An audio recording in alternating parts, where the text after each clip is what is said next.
ഒരു ഉണക്ക ചെമ്മീനും തക്കാളിയും കൂടി കറി വെച്ചാൽ അതിലേക്ക് ഉണക്ക ചെമ്മീൻ, കുറച്ച് കൊച്ചുള്ളി, ഒരു തക്കാളി സ്ലൈസ് ചെയ്തത്, ഒരു 3-4 അല്ലി വെളുത്തുള്ളി, ഒരു ചെറിയ കഷ്ണം ഇഞ്ചി, 4 പച്ചമുളക്, കുടപ്പുളി 2 കഷ്ണം, 1/2 കപ്പ് തേങ്ങ, 1 സ്പൂൺ മുളക് പൊടി, 1/4 ടീസ്പൂൺ മഞ്ഞൾപ്പൊടി, ഉപ്പ് ആവശ്യം.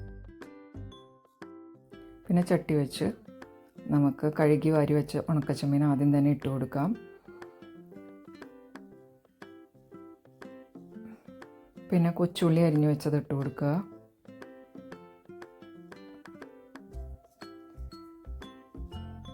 വെളുത്തുള്ളി അരിഞ്ഞത്, ഇഞ്ചി, പച്ചമുളക് കീറിയത്, 1 സ്പൂൺ മുളക് പൊടി, 1/4 സ്പൂൺ മഞ്ഞൾപ്പൊടി, ഉപ്പ് ആവശ്യത്തിന്, വേപ്പില 1 തണ്ട്, ഒരു 1.5 ഗ്ലാസ് വെള്ളമാണ് കേട്ടോ ഒഴിച്ച് കൊടുത്തിരിക്കുന്നത്. തക്കാളി അരിഞ്ഞു വെച്ചത് ഇട്ട് കൊടുക്കാം. കുതിർത്ത് വെച്ച കുടപ്പുളി ഇട്ട് കൊടുക്കാം. ഇനി അത് മൂടി വെച്ച് ഒരു 10 മിനിറ്റ് തിളപ്പിക്കുക. അതിന് ശേഷം അരച്ചു വെച്ച തേങ്ങ ഒഴിച്ചു കൊടുക്കുക. തേങ്ങ ഒഴിച്ചതിന് ശേഷം ഒരു 5-8 മിനിറ്റും കൂടെ തിളപ്പിക്കുക.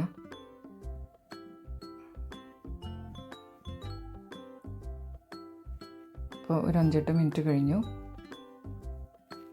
അപ്പോൾ ഒരുവിധം നന്നായിട്ട് ആയി വന്നിട്ടുണ്ട്, ആവശ്യത്തിന് കുറുകി വന്നിട്ടുണ്ട്. ഇനി അതിലേക്ക് നമുക്ക് താളിച്ച് ചേർക്കാം. അതിനായി ഒരു ചെറിയ പാൻ വെച്ച്